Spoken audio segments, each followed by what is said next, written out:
So let's see here. Chapter 13, they're in the midst and the muck of it all here. So, let's see.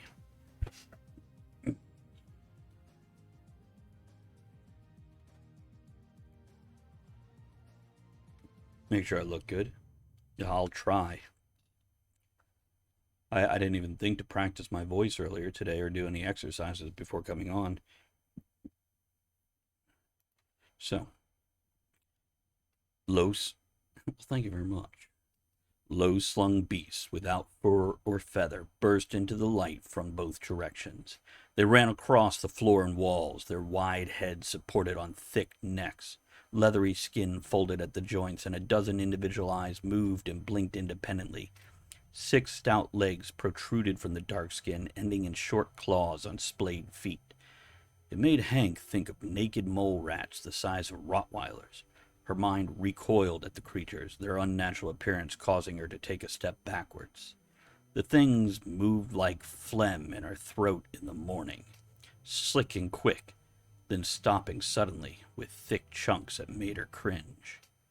Both Silver's and her bracer chimed, sensors glaring like angry vampire lights on nighttime electronics, showing electromagnetic spikes that were beyond the standard, indicating the abnormality of the charging creatures.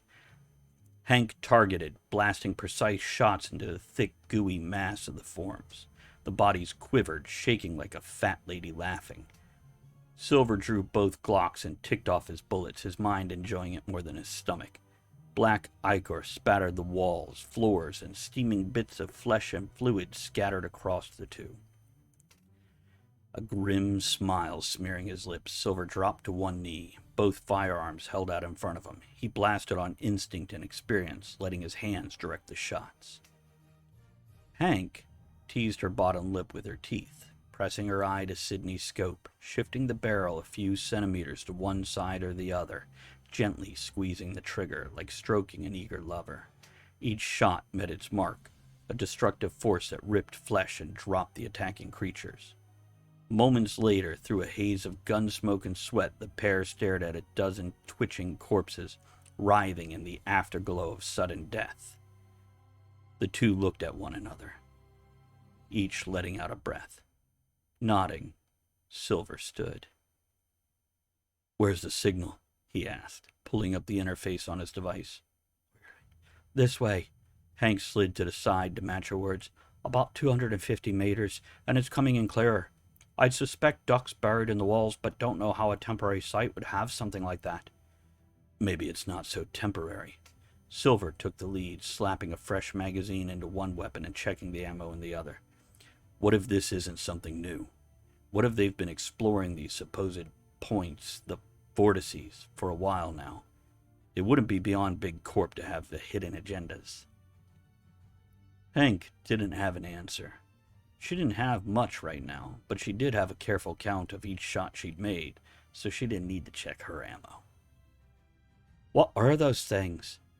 Her voice was thick, like a musky perfume in an elevator as they moved through the hard-packed dirt corridor. "Are we just going to gloss over the fact that we just killed a bunch of things that weren't natural?" The passageway was a blend of ancient stonework and modern tech.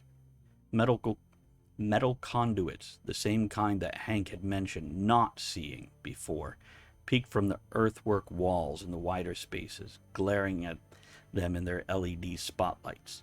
Fitted bricks from a millennia past dominated the smaller spaces, like an ancient Jenga set that had been forgotten. Hank glanced at the older portions, turning her contact lenses cam to take photos by blinking her eyes.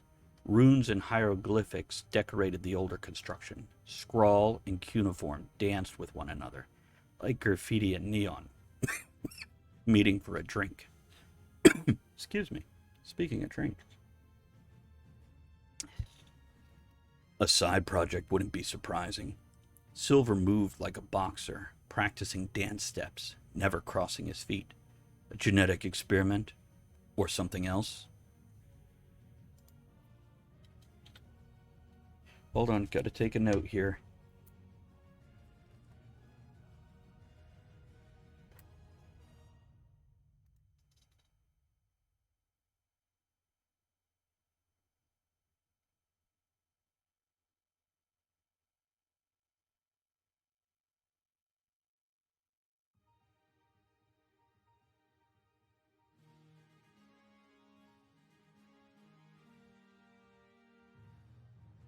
Something else?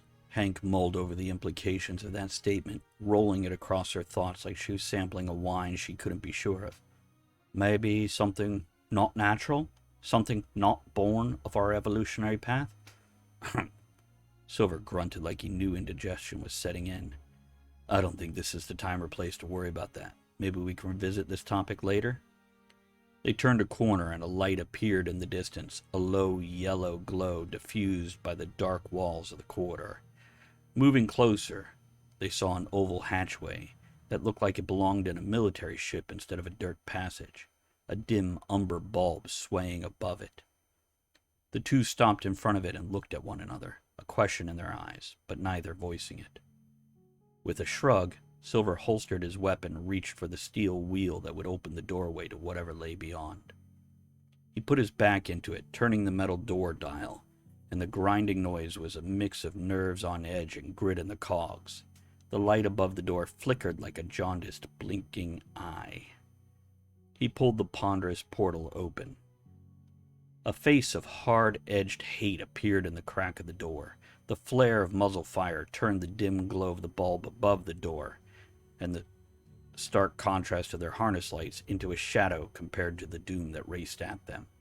Silver and Smith dove face first into the dirt, eating dust, the bullets screaming past them, biting into the stones behind their backs. Silver flipped, spinning to plant his feet against the door and shove it away from him. It hit the man that had been hidden behind it, like a tiger laying in wait in the jungle of earth and metal. The attacker flew back, his weapon spiraling from his hand. Hank pushed to a sitting position, and Sidney sang her song of impending danger and death.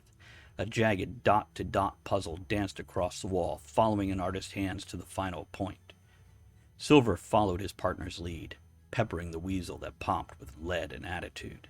Sparks of impact made the attacker dance like the infamous ladies' man, Awesome Austin, in a club when a disco ball explodes.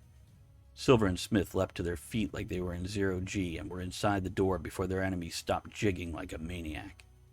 A half-dozen techs in lab coats scattered like roaches when the kitchen light is flicked on, seeking cover from the dance guard suddenly marked as full by bullets. The room had plate-glass windows that showed a pit of creatures, offshoots of the mole-rat Rottweilers, twisting in a macabre orgy of movement. The smell of sweat, loam, and indecision hung in the air as the scientists stared, wide-eyed, at the intruders. Another door with a wheel in the center, like an Oreo cookie begging to be twisted, was on the other side of the laboratory. A gemstone of greenish yellow with an eye slit of gray so deep it was almost black glared at the two from a stand of a pale polished metal in the center of one of the three waist-high stainless steel tables. A light behind the mystical stone fought its way through to an albino screen on the wall. Figures and equations mingled with the runes from the tablet, like a mixer where everyone knew someone, but wasn't sure if they could go home and get lucky or not. Hank was transfixed, her attention drawn like a drunk to a bottle, and her mouth hung open like a teen boy seeing his first set of naked breasts. Silver wasn't so lucky. He could still see, if not sense and smell, the danger of the foe rising from the floor. The man was riddled with scars from where the bullets had struck him, but not penetrated his flesh. The man had flawless hair, though it had taken a bullet and created a second part, but his glare was a spotlight that cut through the night that was Silver's awareness. "Byron Savage!" The man's voice was clear and strong, cutting like a hot blade through the butter of the tension in the room. "Let my name be the last thing on your mind as you die." The man brought his right arm up, and a V of a sighting mechanism popped up on his wrist. Silver dove to the side, tackling Smith to the ground as a pulse of energy burst forward. The glass between the room and the mosh pit of alien beasts vibrated. A tone, like a gong in a dream, reverberated throughout the chamber, and the window danced to the beat of this new instrument. Savage's eyes went wide, realizing what he'd done, a snarl appearing on his pale face as the window increased its gyrations and then collapsed in exhaustion. The glass shattered, exploding in a starburst of miniature crystalline cubes. decorating lab techs and monsters alike in an intricate lacework of lacerations. The men and women were frozen in place, looking down at themselves and then up at the man who'd fired the shot, their eyes woozy and confused from the energy of the mag pulse. These people in white coats wouldn't be coming to get anyone anytime soon. The creatures on the other side of the half wall were a different story. They wobbled a bit, but were a meter lower than the observation room above them.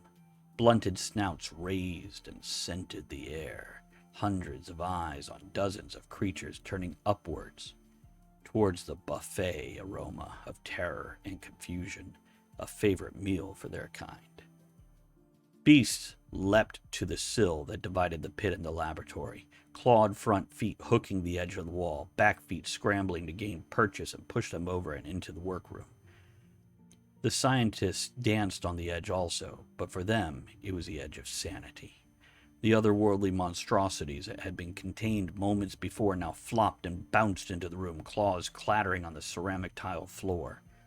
The team of researchers lurched in all directions like drunken revelers in a club that was suddenly an inferno of imminent demise and dismemberment.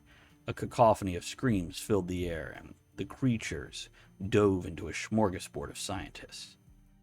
Regaining their feet, men and women tottered past Silver and Smith. The crowd rushed towards the open door that the two had come through. An older man, with a gut like a warning label for heart disease, wobbled by, only to go down under the mass of a monster. Savage refocused his left hand, raising and moving it with precise aim. Small darts shot out with puffs of compressed air, and Beast staggered back, the metal pins of pain and pharmaceuticals piercing the pack of nightmares. Silver's weapons were back in his hands, muzzles flaring with violence, and any of the monsters that came in his direction were convinced to seek easier prey by a bullet to the face.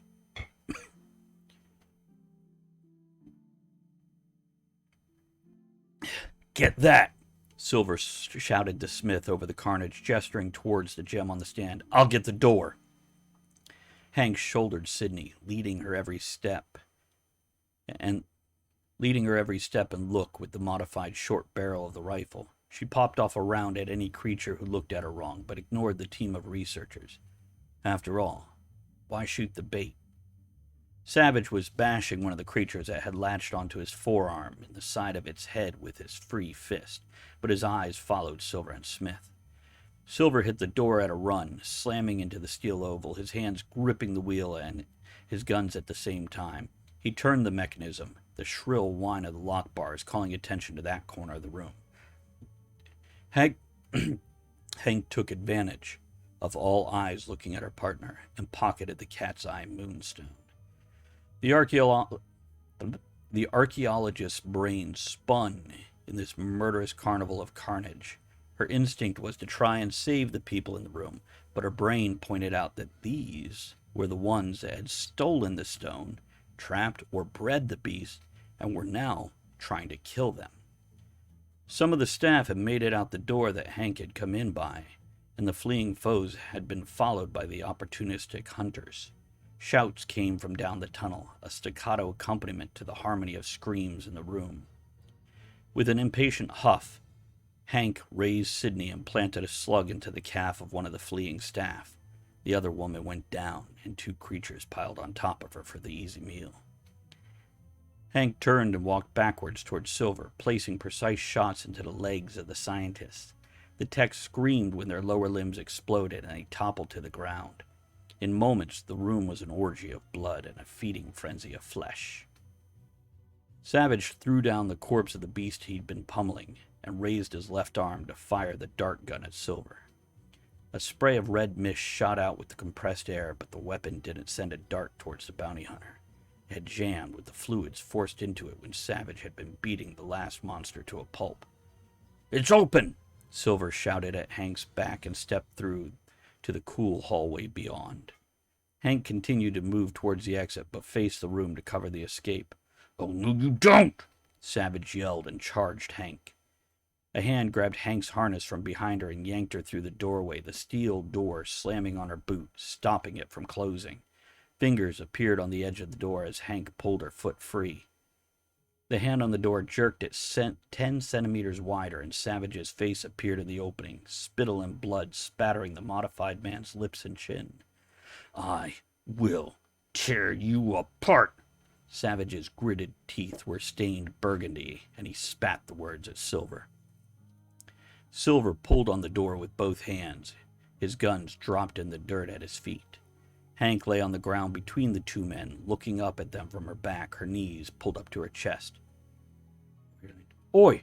She raised Sidney's muzzle. Piss off, mate! More Australian than Irish, but... Hank fired 3 shots. 2 hit the man's fingers, and the digits danced through the air, pirouetting across her vision. The 3rd shot took him in the forehead. His head snapped back, and he lost his grip. Silver slammed the door shut, spinning the wheel to lock it. Hank pushed to her feet, pulling a small canister from a pouch, and sprayed thick, off-white foam around the wheel until it was covered in a mound of it. The stuff hardened into a stiff lump, and she discarded the empty can, turning to look at Silver. The sounds of the massacre could still be heard through the 15 centimeters of steel, but it was muted. We should go now, yeah? Hank asked her partner, tilting her head to indicate that they should move down the hall. Yeah, Silver breathed. Let's do that. Hank turned and jogged down the passage, the beam of her LED on her harness dancing across the walls like a floodlight on a fast-moving storm clouds. Silver scooped up his Glocks and ran to catch up. And that's chapter 13.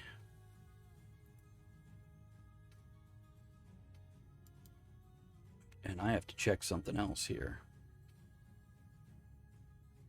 Yeah, exactly. Dun dun dun.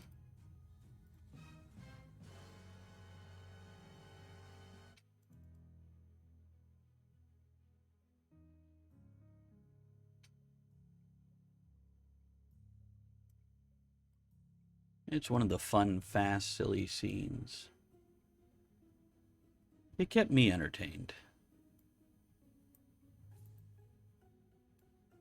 And since I like cheese on most things, well, thank you.